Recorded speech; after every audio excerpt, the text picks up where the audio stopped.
I was a more quabon from like a black media. I was or buy ya Titi about Pontiamba to Japan, Busia, any jacketua. Nina, Acheampong, Simbia, or Becca, say, or ma, a year President Arr0gant Mahama, and as a President Arr0gant Mahama, and banding a year Galamsey, and I've been so mining for 3 months. With me as idea na Galamsey bit me, and a mining 2 bit me, 2 from my Ganeveno. And no buy Titi, everyone Adrian, their money pass a sebu, on fan in some hununco. Momo betra bemu 8 good years. 8 years no, Galamsey course gitty dear. Nini na no, monty men who answer, anti men to twasie.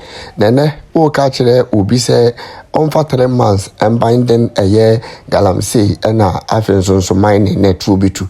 I was any or 2 Japa, and yes, some get one some Koreans or 2 so, Kasaye, at the call a year, can it hena compare con Agyapong and Chanson second Agyapong about when Tabby make a comment to be said, or no, there is no way say about accepting defeat, right after say, or mobile or election, every year, a year 31st January, na and watching so no, a do May election 2028 in so no, there is no way so be accepting defeat unless say a year about to commission about bonting about Kasa and no and a woman accept a year defeat and no by a Titi to Japa their corner so sebi as a young pian some water to no honum with ye a year papa Kasa a year Canada Japon Kasa as a sebio to trust them and a year bonifosum and ashini trimuma. I was young or by a Titi can send me Brampeso come according to Munibesi. I was a baby, I will show me be our how near mania, but then the beer that was be ano.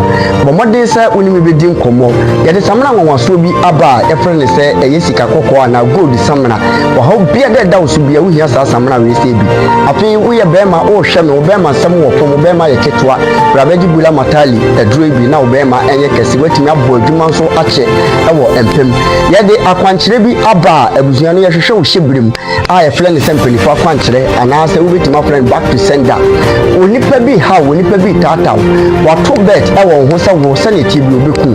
But what days of the fan numbers in the screen, I say, now only me a casa, show shibrim, yeah, the bomb what days a match out near Obey. Yes, why I am common as so.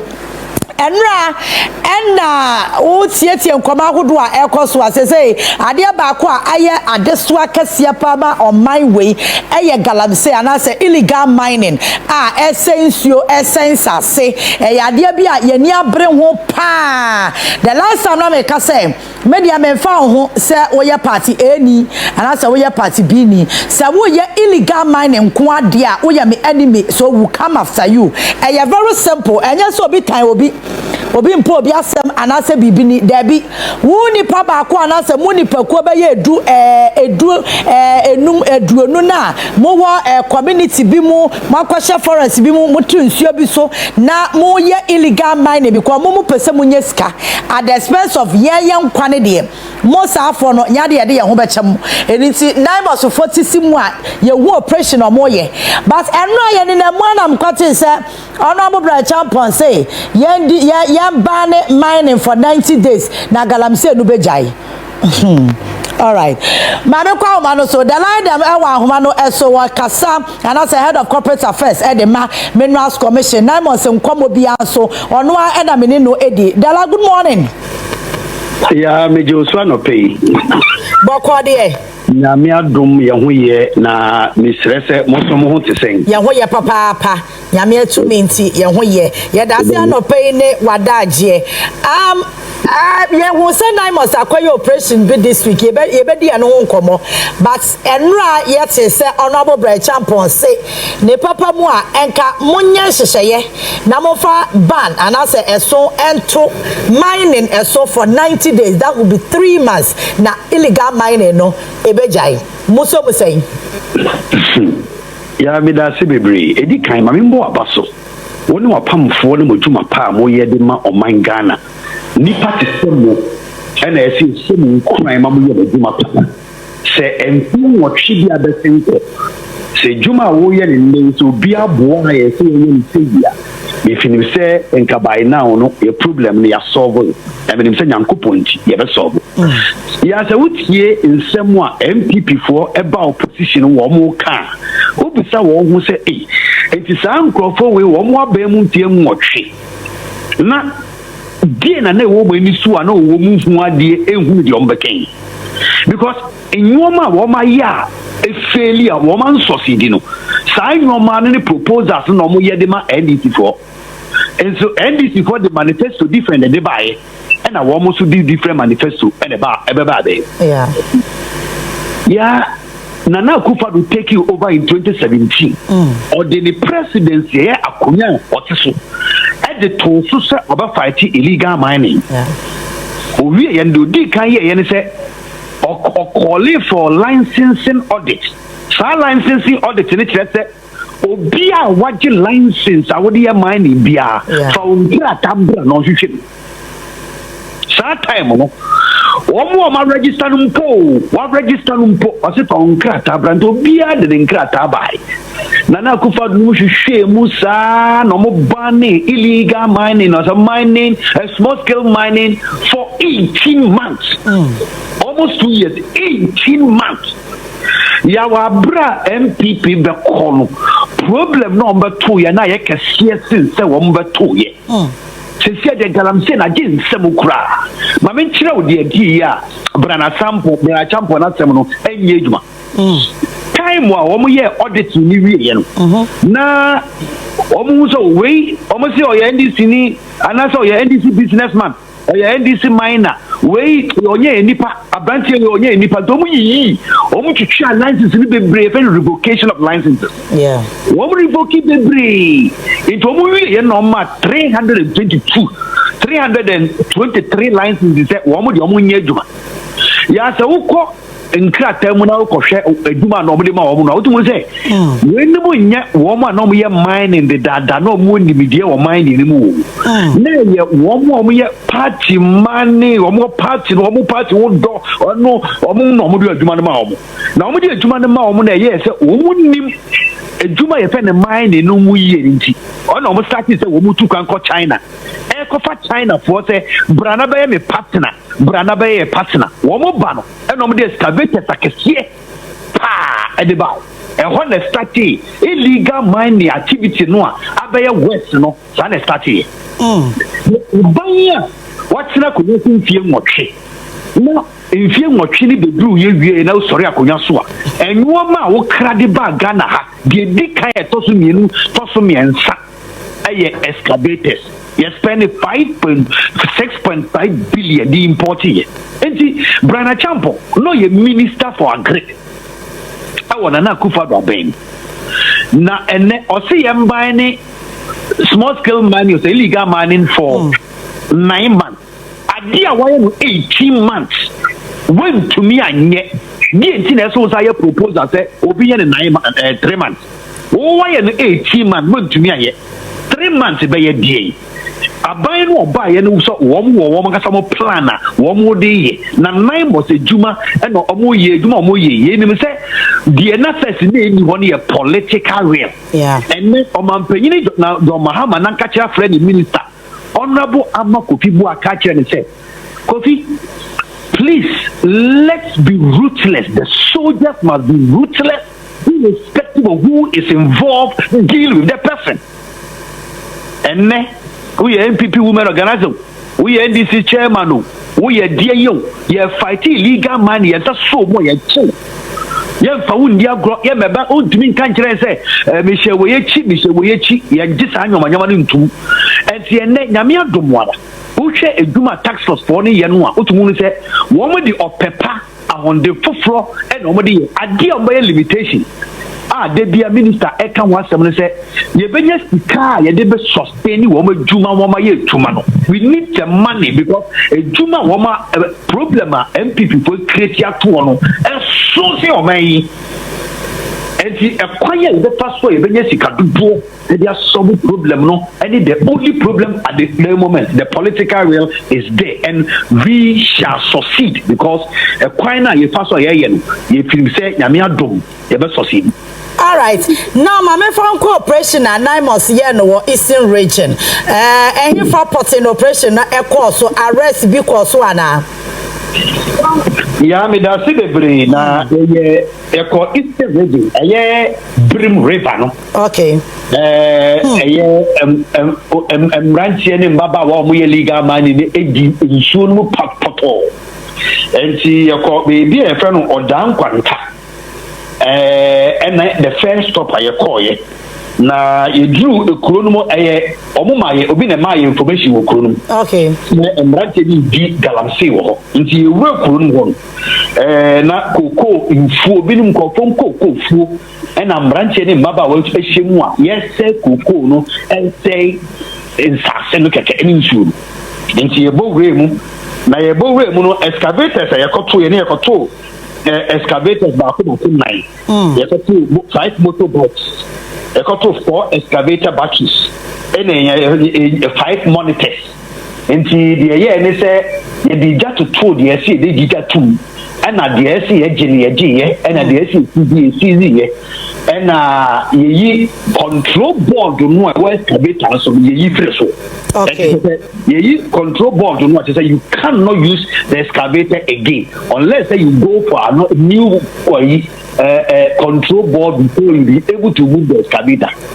And only the only major problem you nya kakra was site me say may you sure say 9 must nya payload out there the fa excavators no. Yeah. We be boa papaya nka ba ne sa so da fo ndo mu ne bibia ye mu ne bibia ka nti na nka mbenya payload na ye ya no ama excavator ne so na ye dia akọ at the district assembly and at the police station and at the parking with it is that Nina and Saka and immobile we have deactivated all the excavators at the site. Now I'm right here who soldier for us a womoba. Merikebia womudi jane ya womudi tutu wuri jane ko ye no. Mama. Ye free one na ye nam oda if you odan kwanta aircon na ye kodu ekura ye fe ni chibi eye nana akufado ni krom na ya so wo hwe akenten chibi uko hwe nana akufado mampanyi na o fight illegal mining ni krom no hwe said ekuro no ye di kalamse we kuro na se ekuro ne kuro no ankasa ase ye tutu an emunu a eya rekwo tan. Now, besides, what I think, what she did the course, San Roman we see so. And also, society tax force, no bombardier, a crubia fan of Samankasi, Quano, and Brantia no Moya Galamse or Quananu Yinara, Yina, almost Momu Jenny Janier, Womunoma, Woman the Coy, Nina, you see, Nina, and the by Monday, no dear, a Juma, any virtually in the eastern region. You're making sure, say. Mbrantia woman almost say woman the woman name said the license the ya ne say baby asase bia wo mbenye bia no makoso no the excavators so no tututu sa mbrantia ne aka tell woman say woman say akwala o so on mane ma amendam sebi bentua so de empa ni Titi muda enene nsemu a ye de ye call Eastern region on the 9th by Monday no a ye ewo ho making sure say mbranji ojuma mo ye no ye say no. All right. Adia ba kwa we de me na me ka because me de mani out from adwuma 9 months so me hu ne say logistics no akakra adwin bi wo ho say mo be mo akade e betimi am mo adwuma no akoye because me hu manpower ankasa wom utimi hu say adwuma no mani abre say ye pia wo kakra mo makade anka adwuma na be complete intention bi wo ho say de omo say mo de bi be ka ho am kwa wa mo shoda na mu wura mu obi ya na me da si bebre na eje majuma e die se de wonni majuma no mposen me ya me hira bebre de ye kan se be bia ye duru akadia 9 months de be ye wo majuma no eno na aka okay the panel de wo minister no a or sector for minister for lands no akasa you're so committed to doing the job. The president has directed say do everything to make sure say you have a legacy.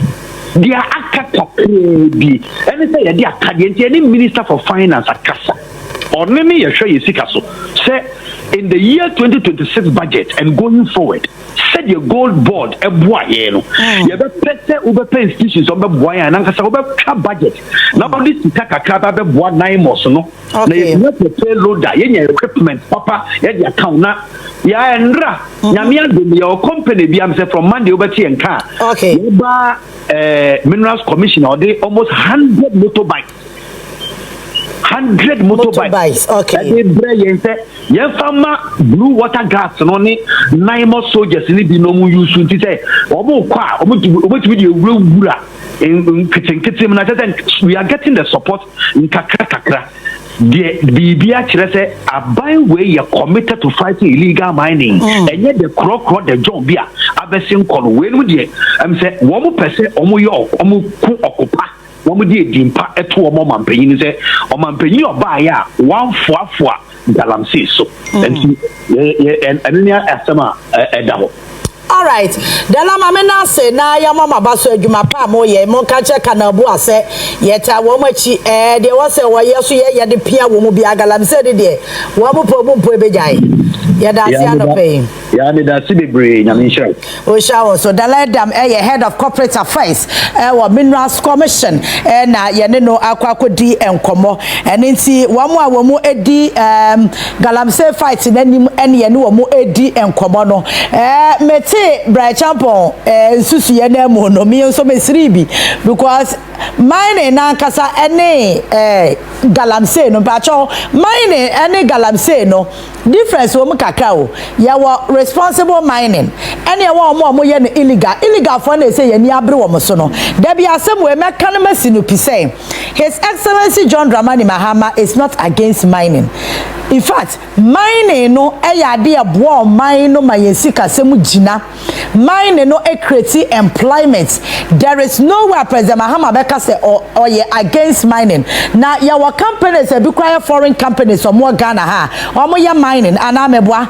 But the fact is that omo responsible mining. The last time na you can say honorable Lanchini Tobu ka say adentina sa companies no omo mining all right problem bi ani ho na ya local fo ya kase ya so ya kwa bia ya de no ya dikosi nsuom ana say ya tam machine na ya tutu nua chase ya de sese ba bia amena de ya tutu no rough as to say go do sha na go do sha eno ye ncheke eti ade no akwa ye to say mine no enya bone yeah no illegal no ne yama na ya bone because me nyina mani fredi me hu se etu god wo nsuom me hu bi da ena me nim nipa wode sa adwen ne back ne ma dwene nwa menti ase na nipa da sanim akwatam chamfan e de akosi nsuom one walk ya mine me dwene nwa menti ase o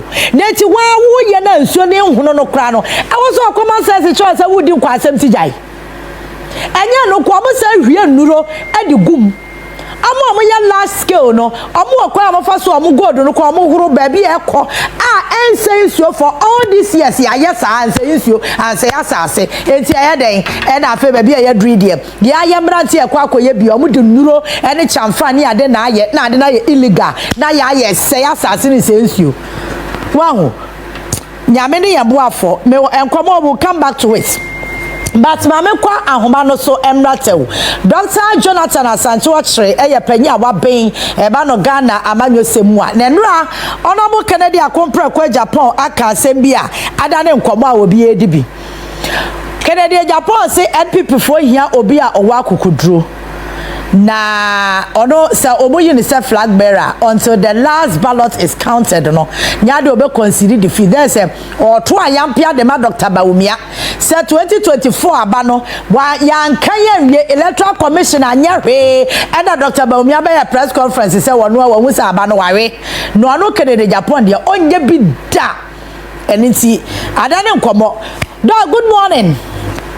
Good morning, Miniaba. Bokode Ready to attend on so. Yamia do me away papa and a pay so men now was say any wadaji when yamame any yabadum come with CTV so says amanya media ya who say emwayashi because of NPP presidential race cost January 31st one make akoto aba na campaign messages no bebre na cost so Kennedy dia wode abebom a obi asi na ne papa adwempa ni utiri ma na we professor political talk and say den say ono unconsider defeat da send people for to abama na say the baomi aye no ono onye bi until the last ballot is counted and as electoral commission be declare ne say ware no na de obedi atum we no ayamanyo se mukasa ana say eye kasa bi a eni kwan se wo ka etietia oban no bambo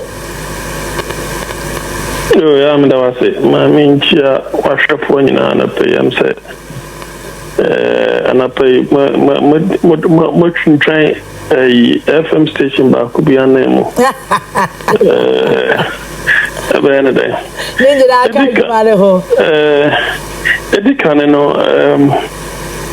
Mamma, so I would do my palm with the Apogana, my area can give you a mammo. I told me, no, one would say, opening Canada, Japan. Cannot be mischaracterized. He has portrayed himself of such a character over a period. Okay. And he has a very consistent character. And Aristotle will tell you that when you are portraying a character in a drama, that character must be consistent. Now, as a character inconsistency and a character, you must nevertheless portray that character as inconsistently consistent. That is Aristotle. And I don't see him mischaracterizing himself. Is actually, saying things that portray his real character over the period. It defies logic, say, in the face of it. Everything points to the fact that you have lost gargantually, even looking at the number of seats we lose. Yeah. Vis-a-vis the no. Nothing. There is no atmospheric. Hey, Sam na ekese. Mon try dog mama sisi ana. Kwa kwaye na anu die ni bi. Eti ba cho mo de moyetie ken asem no. Once I try dog back na fe ye de na to ahoma no so. Me, the way I see MPP, and Yabia, Maye Bibia, MPP. They're charging me treason because of MPP. They'll never do anything to destroy MPP. Now, from 1992, when was it? Body and soul, Odini Sika, Nahu Den, Ninim Dia, Abua MPP party, Agyapong. Namikreni Ria, Namako Akosenwana. Ye party, Timisramo, Obio Babia, when Timianka, a Juma Huasam, now Bekanka in the Agyapong, on your presidential material, when you say, look, let me tell you. We need bold men. They here to draw for NBC for a to trust someone when you will be an any thing. Now, one to me, Uncle Facey NBC for your best opposition. The master Munya to draw for until say you better the last constituency. Semini a presidential candidate. I will never accept defeat. I will never accept defeat until the electoral commissioner comes out to declare. I will not. I will never accept defeat. Ekuna Ayeka ehia bema a wo beta yachi. And yes, I would your boy, no Dimirika, no more Ghana, no Marco Sisegu. No. And yes, I'm your election in Africa. To vote for a bold man. ABM, last one, we got nothing. Obiba was say. Enti we ya honorable Kennedy Akompre kwa Agyapong na say Ayampia we de otoni straight. Ede kwa ma Dr. Mahmoud Bawumia, say Dr. Mahmoud Bawumia ohufo woni vem. Na wo ya to aba na ya to wie ye nuru ba bia. Na wa friends am sure for say wo de ohwe aba na aware. Enti wo gitum so ware. No no Kennedy Agyapong de say de nani so osi. No wa kukodri. Aje say yakan aba no de atwa to. Eno kura no orese so na waria onyintum agise electoral commission ebe declare no electoral commission catch ne say Kennedy Akompre kwa Agyapong ware onabo ware asa no waji atum enti na say ade Bawumia ye no Kennedy Agyapong person o che say Bawumia onye bema woni vem oye wiki crowd do na ya to abaye nu ba bia wo de wa hwira sim o aba no me hwa amare na sa na ya gitum si yare into ano de until the last ballot is counted and no crown no wawia no wo se so ade ba bia ya bobo kwei Kennedy Agyapong mare so onyitum aje se electoral commission beka electoral commission kan ya onyitum ne onyitum ochina and yes attention wo krom ko no e fa ne ho aje se electoral commission ka say wa ready ya na say no Maga chenra mitie sa video wa ho I was like maybe who say maybe a politics for and also what my political science no omo a different perspective for de echeche mu but from baby ametia no me who say oh political talk now o say the doctors and to chirike ya to aba ma MPs be say 100 atete ato I know Ken very very well very name Ken pa me name nebusiafo me name papa wadane benkum suke and I mean there are people me who say enu yesu say ewo mumu ebusuanim what you say say nia me pese me ye no eno na meye so onye ya ne ho ye de ne ho ento no na yewra doctor Mahmoud Bawumia ya to aba ono ankasa etutu nneoma hwehwe nneoma no ohunu sai wawe nyasa wawe keke ohunu sai wawe poto adimguase wiye anti adimguase so akese okani na mfata no what you say na yewre wawe we hunu sai wawe wotwe mu ne bete ya pekra wawe anti oba monte anka obaji tu mu se enye hwe magi atum mare ya nto aba mame eba me she Ghana for dia ben we expose you mentimi anye Mr. Digital man me yesi mentimi anye me economist so Ghana we bia ye wono emodi mentimi anye ti Ghana for nto amame na baba monte abeka se we ya me dia me hu se nka ne kwan so ano no me nim adekudia enti a honorable Kennedy Akompre kwa Agyapong chenchina wogina so se doctor nanke say we o de me akwena doctor ento ayen komo so doctor mpacho fache ya humanity okay me pacho adaroma yento aso na wadu baby a wo kase ase wa demonstrate sa esuno for a certain for a certain time you know so there is consistency in his character and this is what he has demonstrated on his speech but the other point on no make and say he's demonstrating say Dr. Bawumia is not a courageous leader. He's not a courageous leader. And I to say a punchline bia or born in fitum na delegate who say no, if they are supposed to face their main opponent, that is the NDC, also minyo bio you could do for now what you face you but if that flies in the face of logic there, then I could do now what can one some no for so dear be any in reality I'm say opening Akufo-Addo any open emails in the 2008 elections say koya third round grapple but because the statistics the figures and the one it is not about Dr. Bawumia nor Mr. Kennedy Agyapong.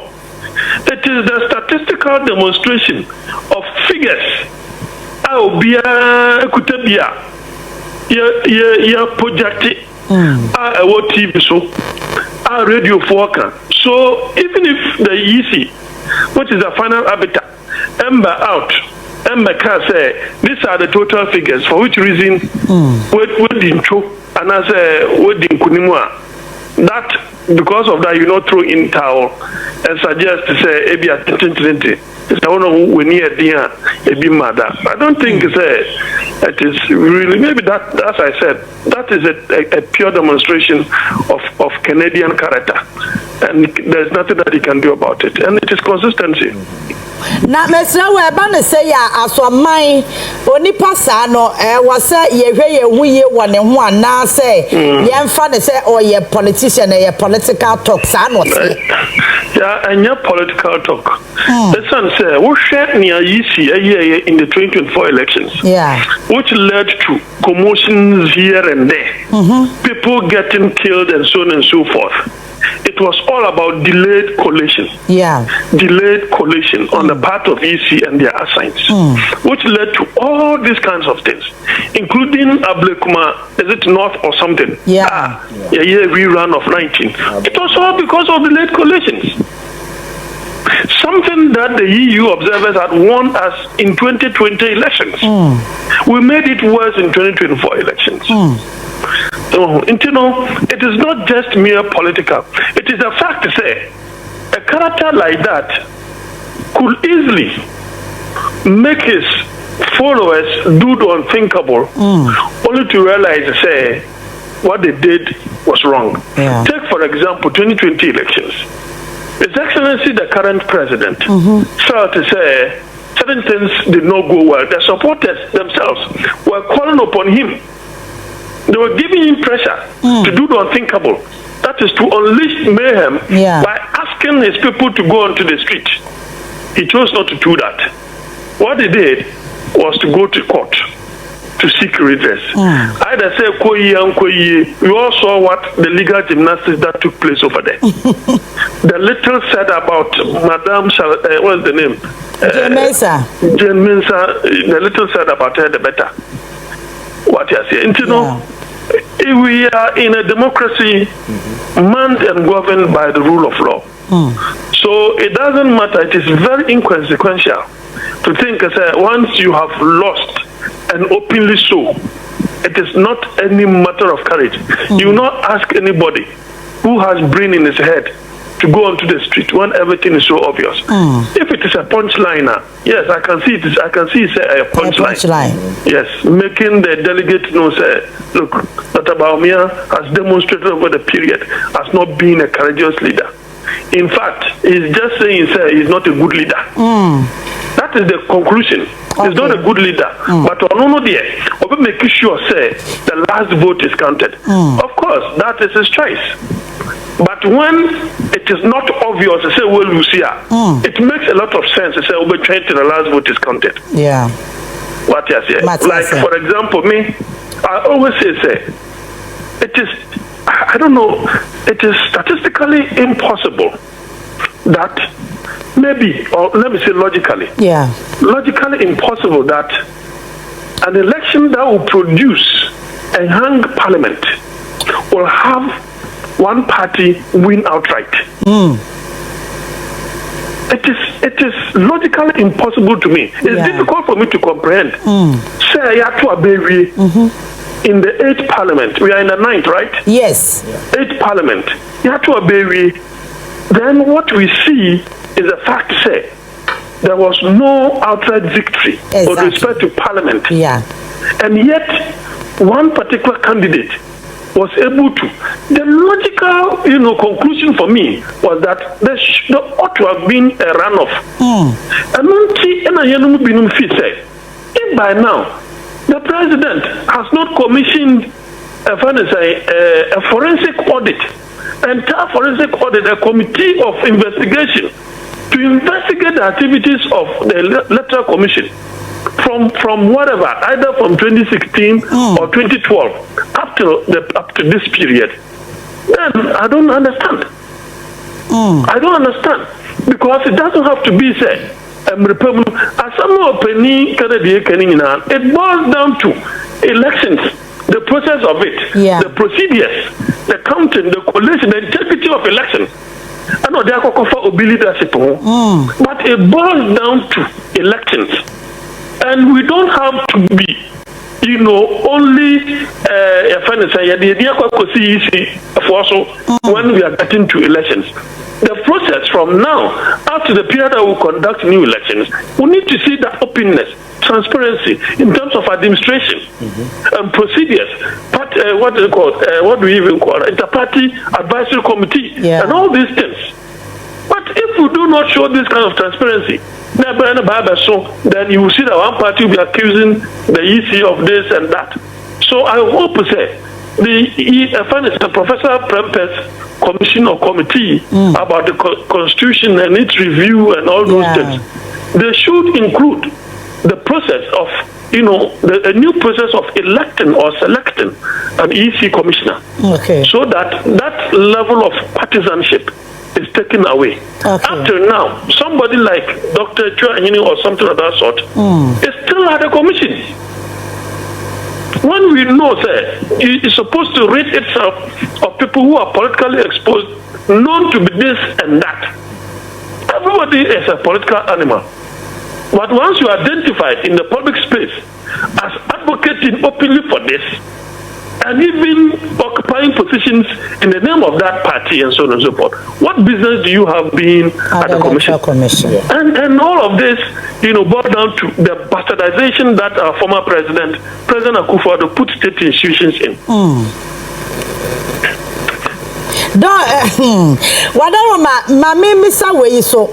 Utie campaign messages no said esi kwa ase ewo mu ana komo bia befam na atwe adwesi bibi. So recently the Amagana for adane ye komodie bebre eya ba omi ade okoka ye se wo mo contest ni ene kofo bi omo party no mo manya sika bebre no omo nanase because na dwumade oye ne 2016 ene ma party no edi nkunim ama omo benyu omo hotam sa sam na ba omi aka ye no Mara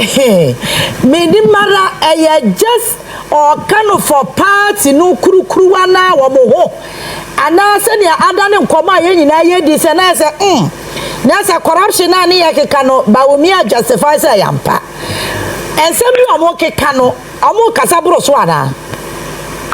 Of course, our punchline if we go back to 2016, the another say punchline Mr. Kennedy punchline from the Tabaumia's camp. It is obvious because at that time in our parliament, but yes, and of course we all know the role that the Tabaumia played in getting the party elected. All this while, many Ghanaians did not like President Akufo-Addo with the way he putting him in the public. This radical type of leadership near the end.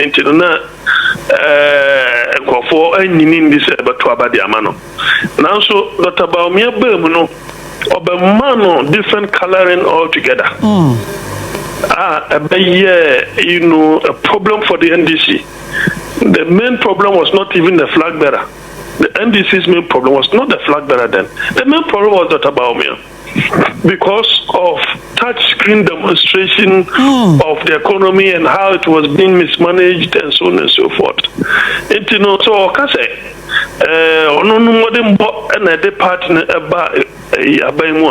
Odika,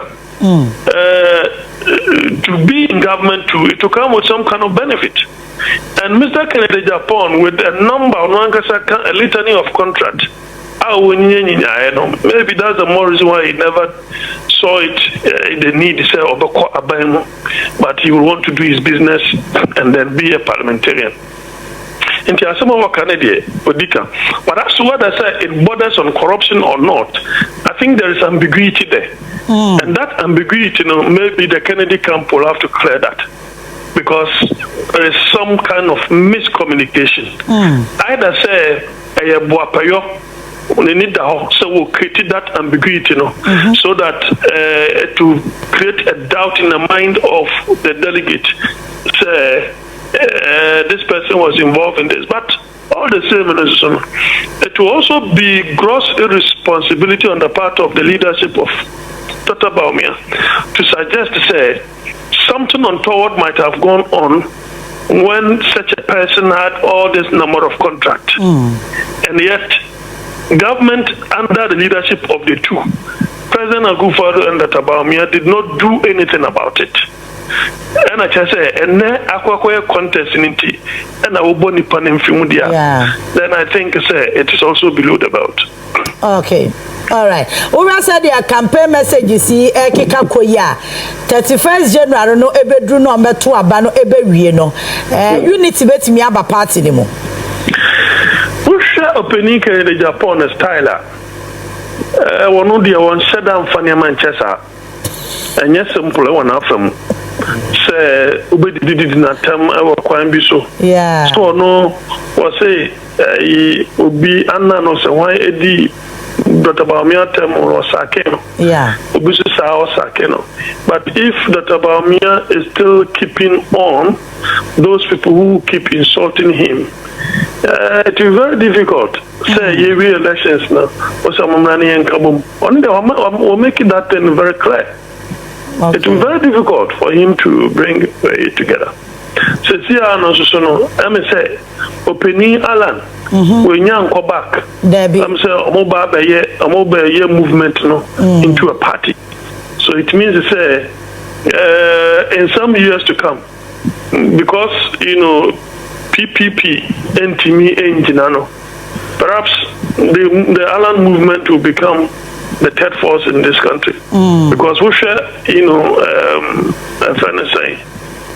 radio discussions, TV discussions. It appears that at any point in time there is an Alan representative. Sure. And that is how you build the third force.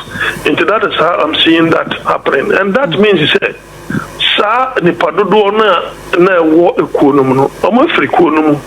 permanently. Yeah. Maybe others may decide to go back, but majority would definitely be with a new party that they are going to form. And until say, if at this point in time, where unity is a very prized asset for the MPP, that's a moment to me in they will go into the 2028 elections with such a weak or a weakling position, and that position are going to face the government.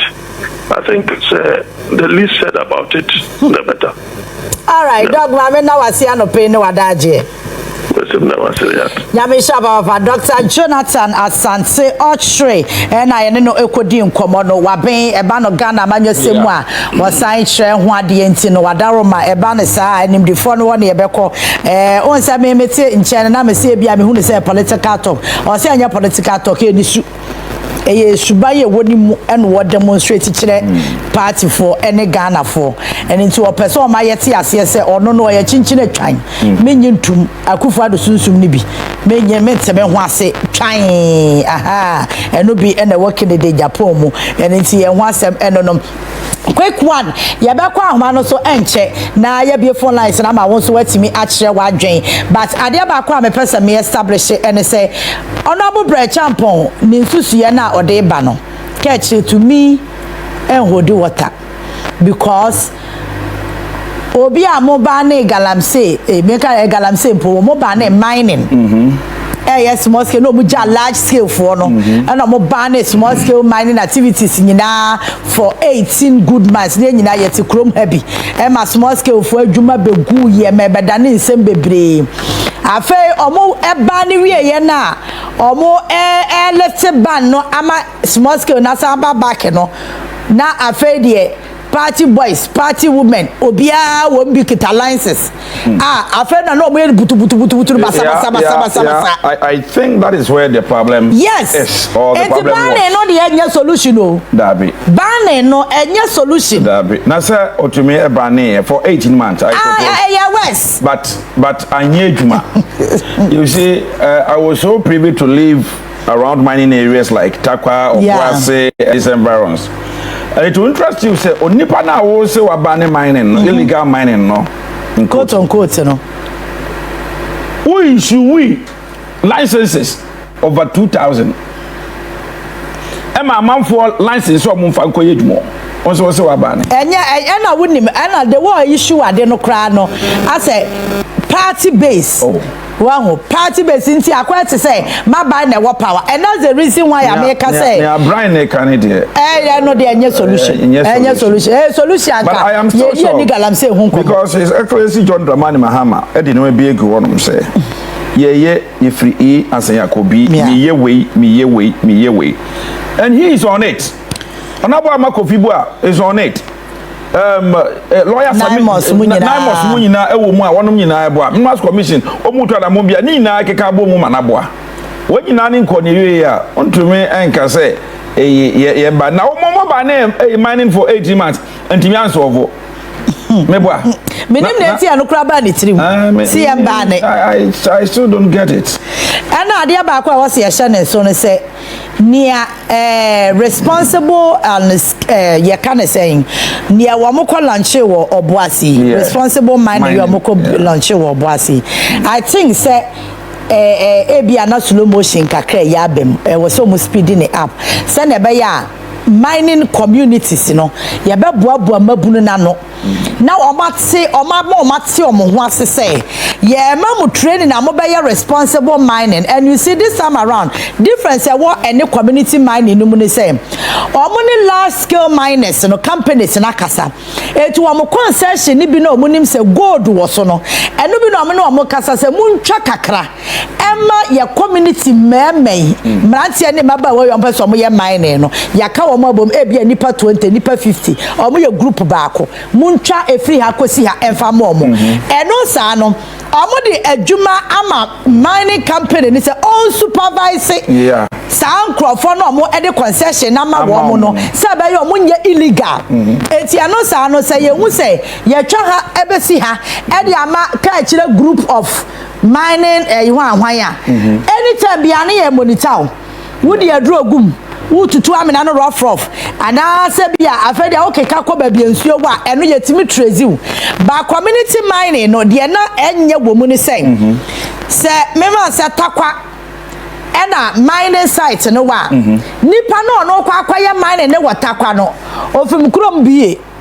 that is the problem. We are community mining no nti community mining that's difference what anyway mun say what takwa for na mo kam humbom because ye den mining no mo beye takwa apinto munina mo kam humbom ye wia ne akwa mining company kase e wo area ho ne e no maka enya so ye no mo kaka say agreement no ma ye awie ama mining companies na to mo ho ase say group no ba no betwa bia mo so that they can even supervise activities at Air. But if you are here, this is a question I always ask myself that a mining and Kwan is the same Bebuniana. Would you let's give them you say Obi Honoma, and to say ya will be a to and fancy mem. We are the couple. What's my say? Man couple. One a one call, but Obi Beko.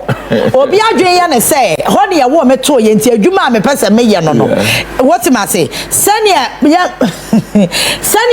Obi can say me free be me abunini. O come me constituency. Adia ya one dear pa cashew. Saka beti me choose say na metra no ma cashew ni bi. Ba me choose say me bi fro. Ba ya wan krofo ho a me obi a wo jama enough bia wo cashew. Okay. Metia me wo cashew ba me nte ho. Mo hono munye koko. Ye nye koko. Cashew. Cashew. Okay. Cashew pa na. Me ka say wo pe Ghana headquarters of cashew e jama enough. Okay. Ho de akwada akura o ko school no ti bi ko school o wi anu akọ cashew fom. Okay. Cashew ne de obi ye bi enti na me ka say obi wa ho ba bia ofri no compelling and I say around him. Okay. So we have that group of people of which Yentiminka say ye who and I say no, we can't do it.